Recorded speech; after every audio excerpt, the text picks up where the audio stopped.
Shalom semua, selamat malam teman-teman yang hadir di sini, juga yang ada di rumah, selamat malam. Shalom. Shalom. Hari ini adalah hari yang luar biasa. Hari ini adalah hari yang bersukacita karena Tuhan sudah memberikan sukacita. Maka sama-sama boleh kita sama-sama bersukacita memuji Tuhan hari ini dengan lebih meriah. Sama-sama mau katakan, yeay. Kita sama-sama masuki gerbang bersama Tuhan dengan puji-pujiannya. Bersama-sama kita dengan senyum yang luar biasa hari ini. Masuki gerbangnya dengan hati bersyukur, halamannya dengan pujian. Kataku hari ini harinya Tuhan, ku bersuka sebab Dia girakanku. Ku masuki gerbangnya dengan hati bersyukur, halamannya dengan pujian. Kataku hari ini harinya Tuhan, ku bersuka sebab Dia girakanku. karena Dia girangkan kita. Dia girakanku, oh Dia girakanku, ku bersuka sebab Dia girakanku.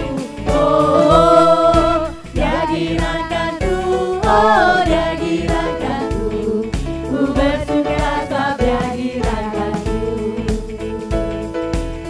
Karena ada hari ini Tuhan. Masuki gerbangnya dengan hati bersyukur, halamannya dengan pujian.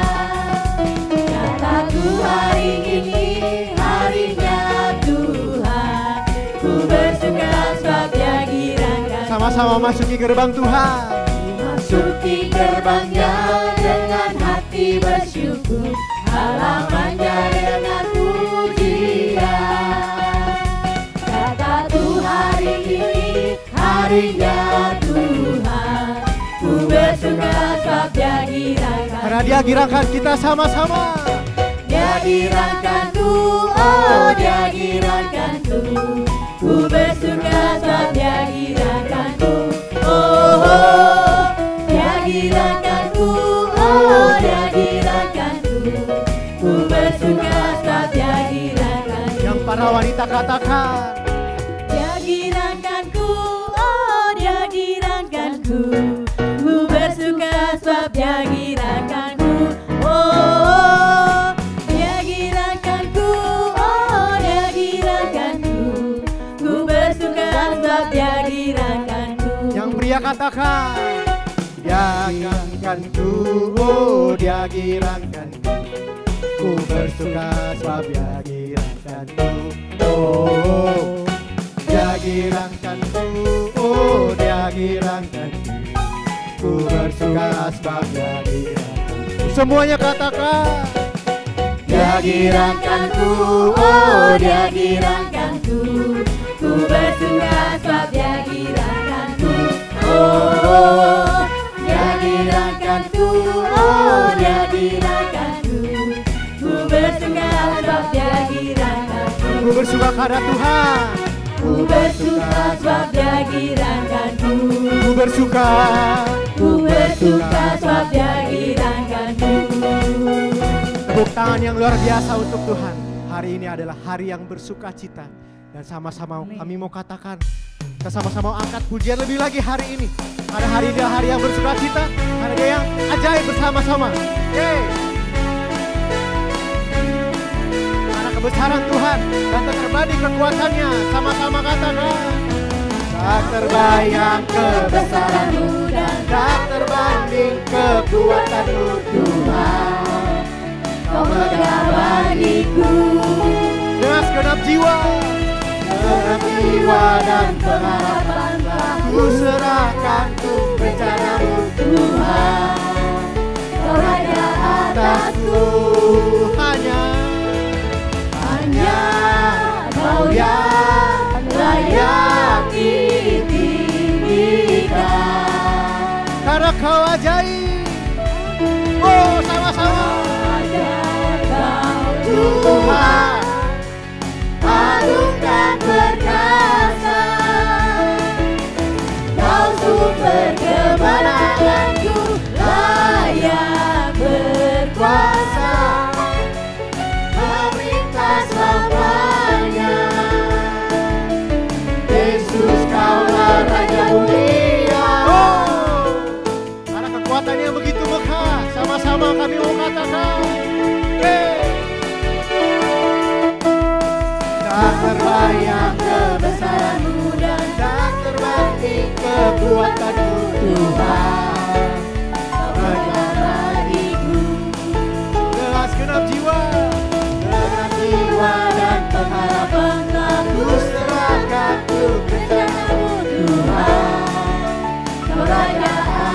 hanya Kau yang layak ditinggikan. Yesus. Sama-sama. Ajaib Kau Tuhan, agung dan perkasa. Kau sumber kemenangan, layak berkuasa. Memerintah selamanya. Yesus Kau yang mulia. Ajaib Kau Tuhan, Semua. agung dan perkasa. Kau sumber kemenanganku, layak berkuasa. Memerintah selamanya. Yesus Kau yang mulia. Yesus Kau yang mulia. Karena Yesus adalah Raja yang mulia. Yesus Kau yang mulia. Ya Raja yang memerintah selamanya, yang layak berkuasa, Kaulah layak untuk kami sembah. Dan saat ini Tuhan, kami mau dengan bangga, kami membuat tanda kemenangan Kristus bersama-sama. Dalam nama Bapa, Putra, dan Roh Kudus. Amin. Tuhan yang Maha Kuasa, kekal selama-lamanya Tuhan. Pada saat ini, dengan bangga Tuhan, karena Kau yang layak untuk kami sembah. Karena Kau besar dan ajaib Tuhan. Karena adil dan benar Tuhan jalan-Mu. Karena Kaulah Raja segala bangsa Tuhan. Kaulah yang Maha Kuasa, mulia nama-Mu Tuhan. Kami mau angkat suara kami mau buka hati kami mau dekat dalam nama-Mu Tuhan. Kami mau semakin menyembah Kau lebih lagi Tuhan saat ini. Karena Dialah semua bangsa layak menyembah Kau Tuhan.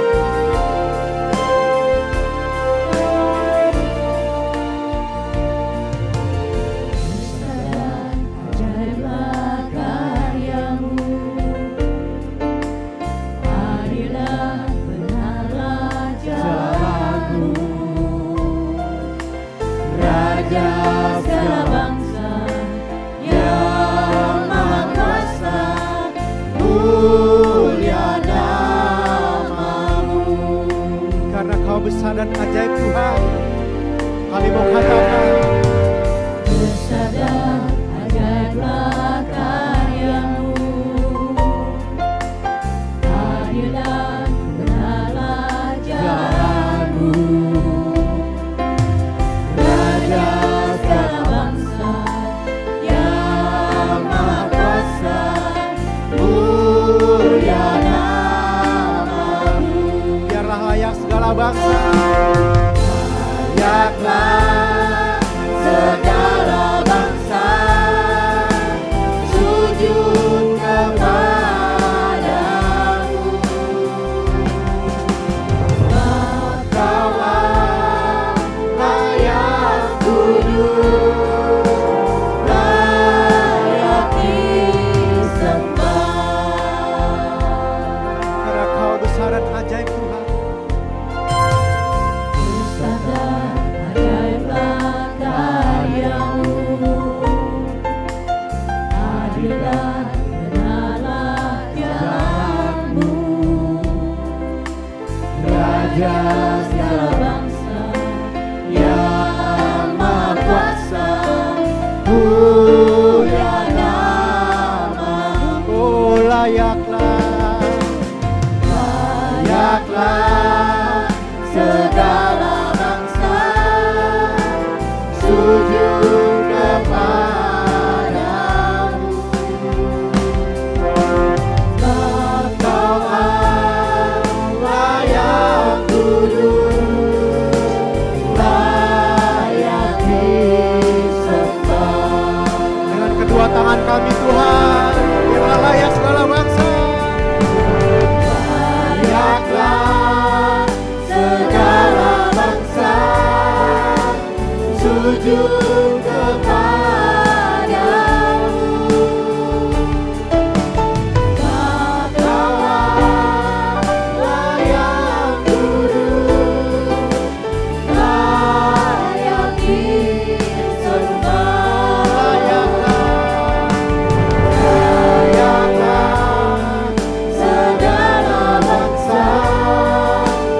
sujud kepadamu.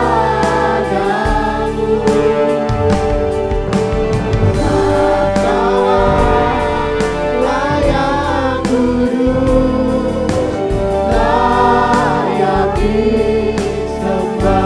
Sebab Kau Allah yang kudus. Engkaulah yang kudus, layak disembah. Kau Allah yang kudus Tuhan. Engkaulah yang kudus, layak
Benar Tuhan, Kau yang layak disembah Tuhan.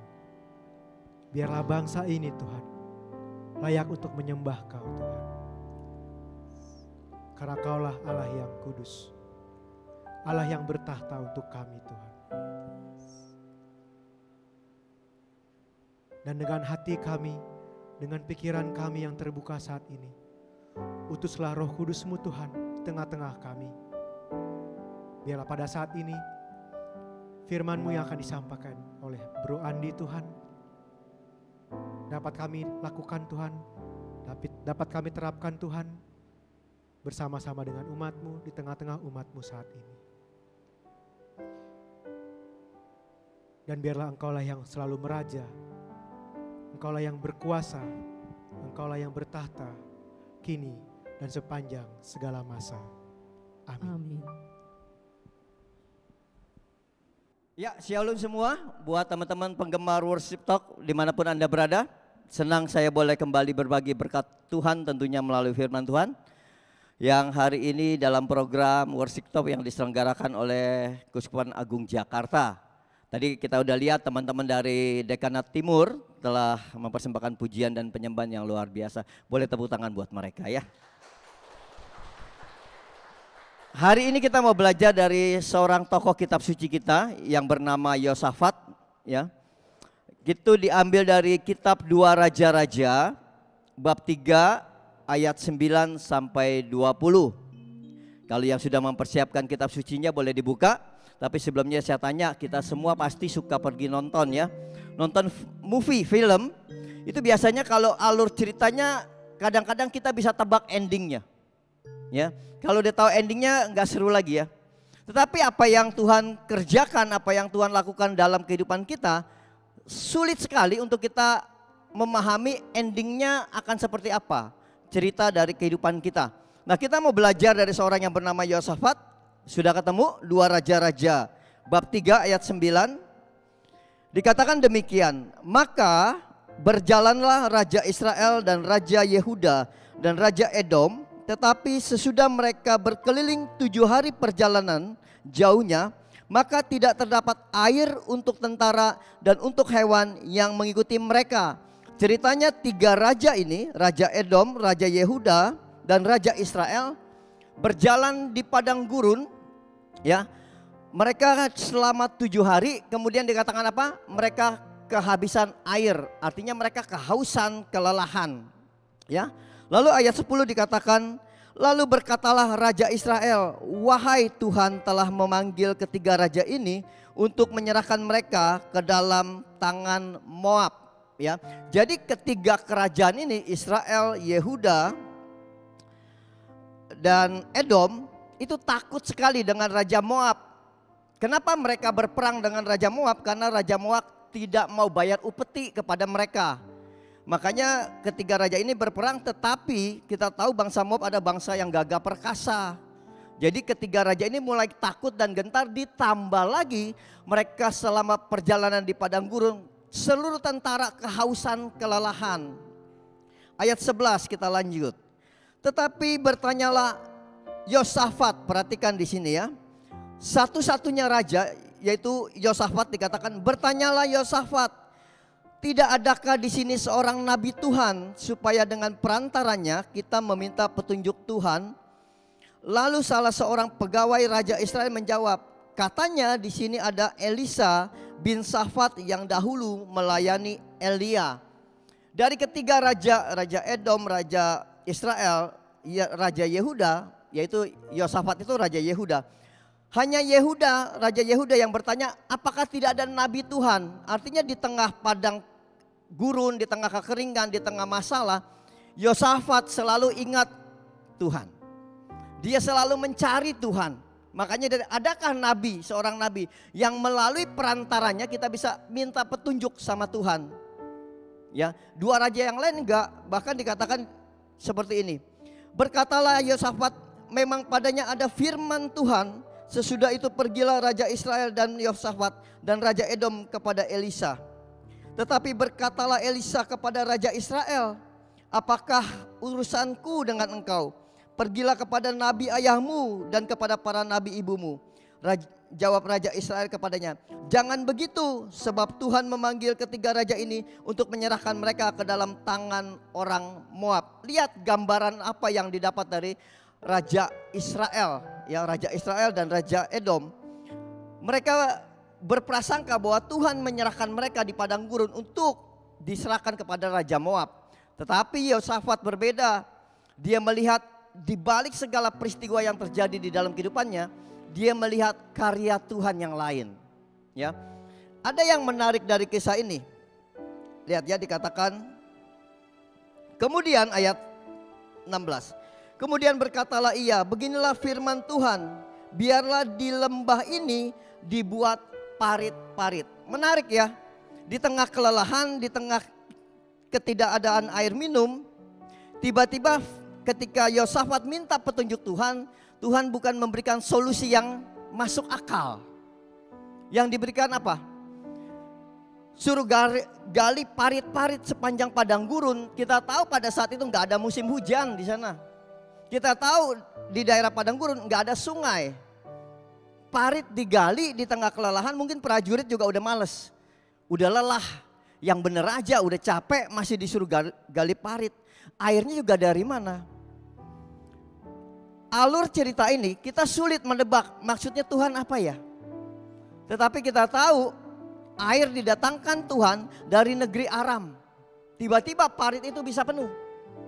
Sampai seluruh prajurit dapat meminumnya. Bahkan hewan ternak tidak kekurangan air. Seringkali dalam kehidupan kita, kita membatasi kuasa Tuhan bekerja dalam hidup kita. Ada sebuah kisah, ada sepasang suami istri merindukan hadirnya seorang anak. Bahkan sudah 14 tahun mereka bertekun di dalam doa, menanti-nantikan anugerah hadirnya anak di dalam perkawinan mereka. Tetapi sepanjang tahun penantian demi penantian, pada tahun ke-14 tiba-tiba istrinya hamil. Betapa sukacitanya suami istri ini.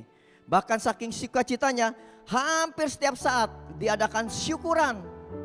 Misa syukur, bersyukur, mengundang teman, bikin macam acara. Sampai tiba waktunya ketika anak itu dilahirkan, ternyata anak itu ABK. Anak berkebutuhan khusus. Kebayang nggak? Suaminya begitu melihat Kenyataan, realita yang terjadi setelah penantian 14 tahun.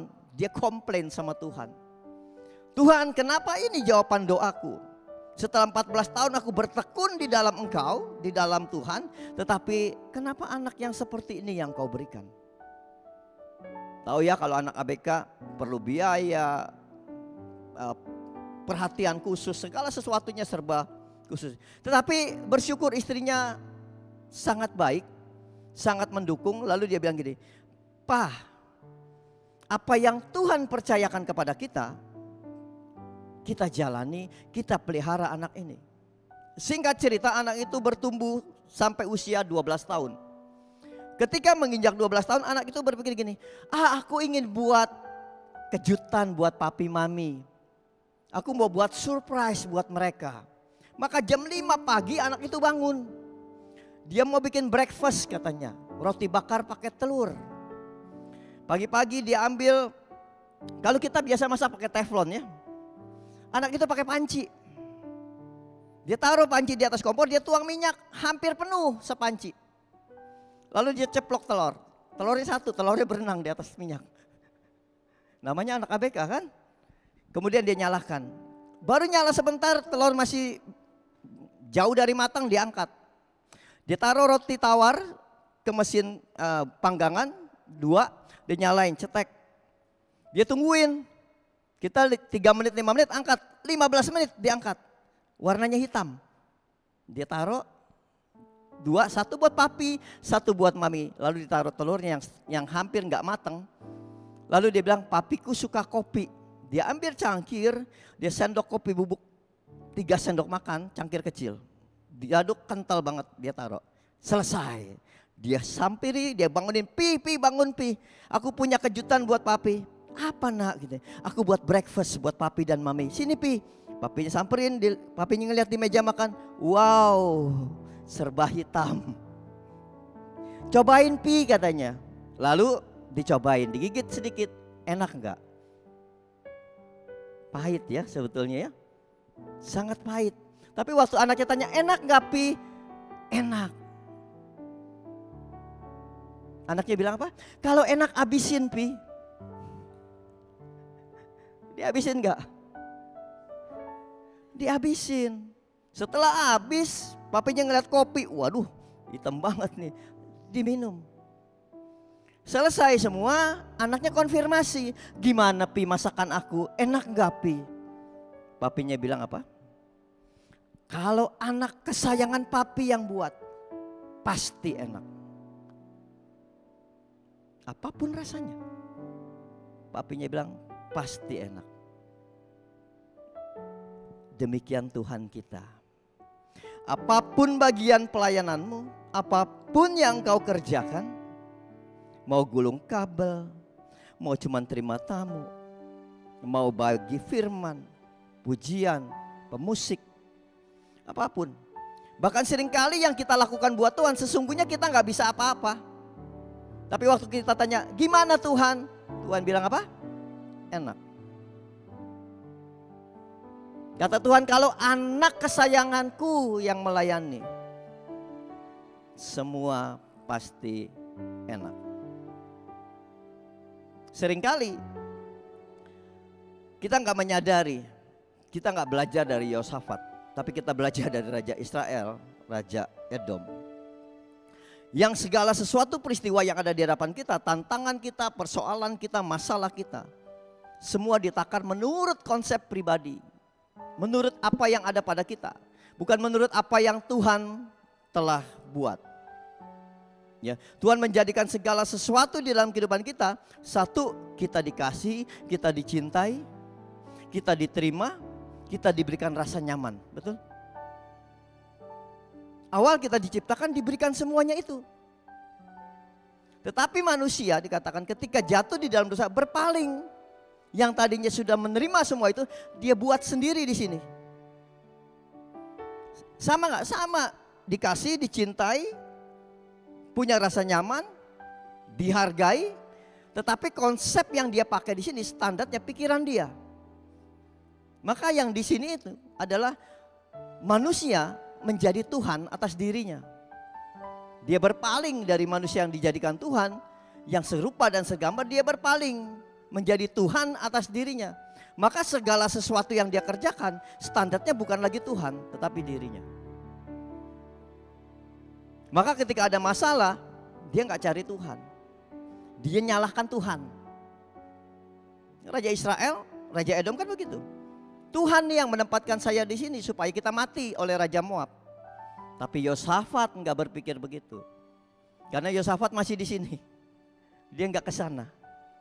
Yosafat berpikir, di mana ada Nabi Tuhan, kita bisa minta petunjuk dia untuk kita menemukan solusi atas segala masalah dan tantangan. Nah, apakah kita belajar dari Yosafat? Yang kita mau terus bergantung dan berharap sama Tuhan. Saya sering bilang, saya ini ABK loh. Anak berkebutuhan khusus, saya bergantung sama Tuhan. Saya terus menerus memerlukan Tuhan.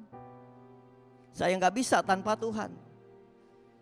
Saya nggak peduli kalau roti yang saya buat hitam, gosong, telur nggak matang, nggak peduli. Saya hanya mau menyenangkan hati Tuhan. Buat surprise buat Tuhan. Di tengah keterbatasan mungkin ya sebagai anak ABK. Tetapi waktu kita persembahkan itu dengan hati yang penuh cinta kasih kepada Tuhan, apapun yang kau buat, Tuhan selalu bilang enak. Maka status di dalam hidup kita bukan cuma status anak Allah, tetapi kita betul-betul diadopsi oleh karena iman kepada Tuhan, kepada Kristus, maka kita menjadi anak-anak Allah. Alkitab jelas mengatakan, ketika engkau menerima Yesus sebagai Mesias dan Juru Selamatmu, maka engkau diberi kuasa untuk menjadi anak-anak Allah, anak-anak terang, anak-anak menjadi mercusuar bagi banyak orang. Bukan cuma status anak Allah, karena meskipun engkau anak Allah, rajin pelayanan, rajin ibadah, tapi kalau posisimu di sana nggak pernah kembali ke sana, engkau bukan anak Allah, engkau anak manusia. Kalau anak Allah posisinya di sini, dia melakukan segala sesuatu dengan standar kerajaan surga. Tapi kalau di sini standarnya standar manusia. Apapun tindakan, perbuatan, pelayanan, ibadah sekalipun, semua tentang dirinya. Maka banyak yang terjadi, orang yang rajin pelayanan sampai lupa berdoa sama Tuhan. Karena merasa semua sudah dia lakukan. Akhirnya gak membangun relasi dengan Tuhan. Dia bertumbuh atas dirinya sendiri. Tetapi yang di sini, apapun yang dia kerjakan, dia terus bertumbuh di dalam Tuhan. Karena status, bukan cuma status dia sebagai anak Allah, tetapi ada DNA Tuhan. Kenapa? Karena waktu dia diciptakan, dikatakan apa? Allah menghembuskan nafas. Bayangin ketika, anggap aja boneka itu baru jadi dari debu dan tanah, lagi terbaring begitu ya. Tiba-tiba Allah menghembuskan, jarak menghembuskan dengan manusia begitu dekat. Allah menghembuskan, saking dekatnya tuh. Tapi ketika manusia berpaling, jatuh di dalam dosa, sudah begitu banyak jarak di antara manusia dengan Tuhan. Maka yang di sini sering lupa diri. Semua diperhitungkan tentang dirinya. Kalaupun dia berdoa, pasti ketika dia mengalami masalah, ketika dia memerlukan sesuatu dari Tuhan. Tetapi ketika orang yang di sini berdoa, dia bukan memerlukan sesuatu, tapi dia ingin dekat dengan Tuhan. Maka dikatakan ketika kita dekat dengan Tuhan, ketika kita ada di dalam hadiratnya, ada kebebasan di situ, ada sukacita, ada damai sejahtera. Boleh tim pujiannya kembali. Saya suka pujian yang satu ini, karena ada ketenangan. Saya mau cerita sebetulnya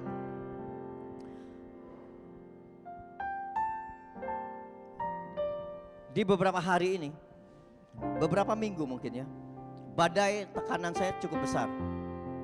Kadang-kadang ketika mau melangkah pelayanan, saya masih mikir, pelayanannya sukacita, damai sejahtera, tapi sebetulnya di dalam bergumul terus. Maka saya bilang, saya mau jadi seperti Yosafat. Saya mau menjadi anak ABK yang bergantung berharap kepada Tuhan. Bagianku kulakukan Tuhan. Tetapi apa yang bergumul di dalam, saya percaya Tuhan mengatur segala sesuatu begitu sangat indah di dalam kehidupan kita. Maka berjalan dengan Tuhan, berdiam di dalam Tuhan menjadi kerinduan kita. Untuk kita merasakan betapa indahnya bersama Tuhan. Betapa Tuhan memberikan banyak hal di dalam kehidupan kita. Yang tidak mungkin menjadi mungkin. Yang dunia katakan, mungkin dokter bilang sakitmu gak bisa disembuhkan. Tetapi bagi Tuhan tidak ada yang mustahil. Hanya dekat Allahku, rasa tenang hatiku, Kau sertai jalanku sepanjang hidupku. Hanya dekat padamu Tuhan, hanya dekat padamu ada kekuatan baru. Kaulah perlindunganku, keselamatanku.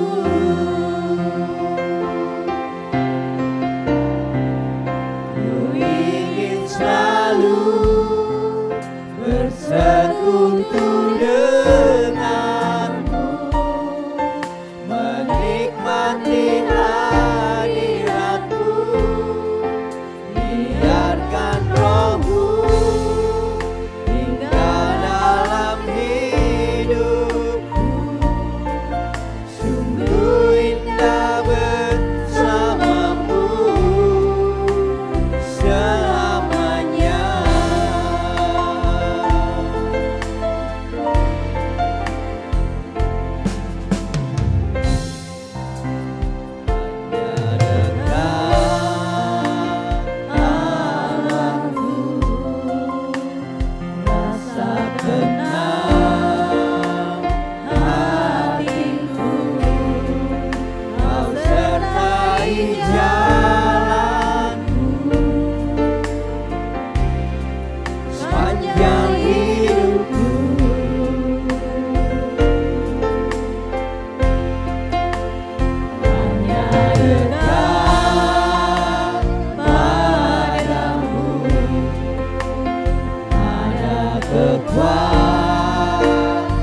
Kekuatan baru, Kaulah perlindunganku, keselamatanku.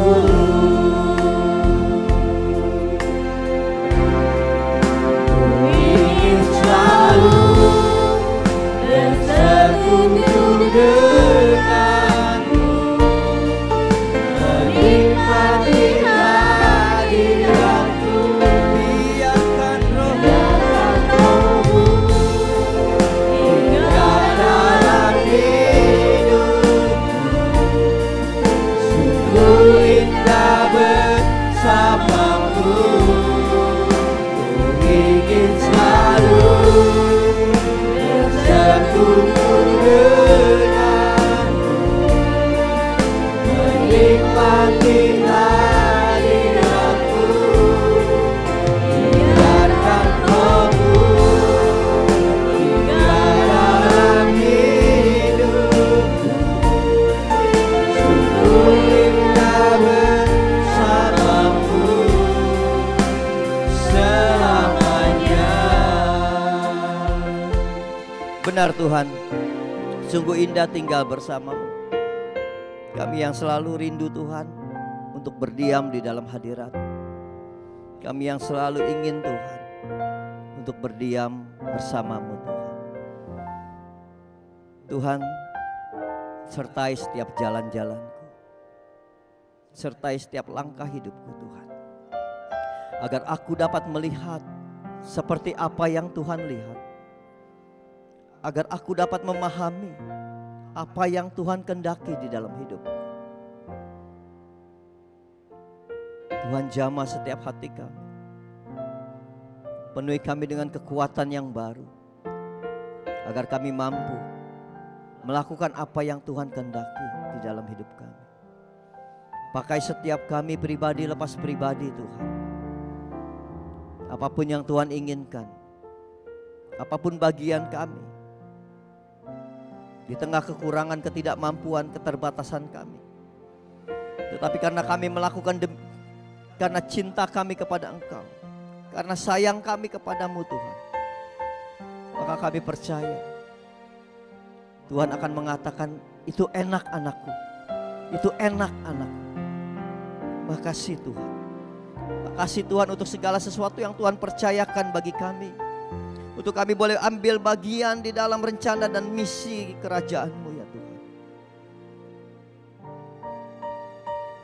Maka biarlah itu terus bekerja di dalam hati dan pikiran kami. Biarlah hati kami penuh dengan ketertarikan akan kerajaan-Mu. Meskipun kami menyadari dunia terus menarik kami, yang membawa kami pada kejatuhan. Biarlah Tuhan di dalam kediaman kami mau mengangkat tangan kami mau terus menyembah Engkau, sebab Engkau layak kami sembah dan kami tinggal. Ku sembah Kau ya Allah, ku tinggikan nama-Mu selalu, tiada lutut tak berteduh, menyembah Yesus Tuhan Rajaku. Ku sembah Kau ya Allah, ku tinggikan nama-Mu selalu, semua lidah tak mengaku, Engkaulah Yesus Tuhan Rajaku. Sembah Kau ya Allah, ku tinggikan nama-Mu selalu, tiada lutut tak berteduh, menyembah Yesus Tuhan Rajaku. Sembah Kau ya Allah, ku tinggikan nama-Mu selalu, semua lidah tak mengaku, Engkaulah Yesus Tuhan Rajaku. Engkaulah Yesus Tuhan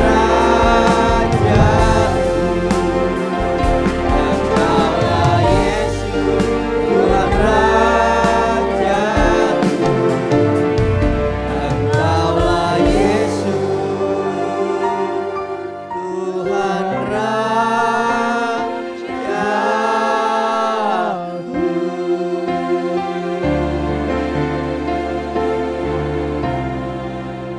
Kemuliaan kepada Allah Bapa, Putra dan Roh Kudus, seperti pada permulaan, sekarang, selalu dan sepanjang segala abad. Amin. Dalam nama Bapa dan Putra dan Roh Kudus. Amin.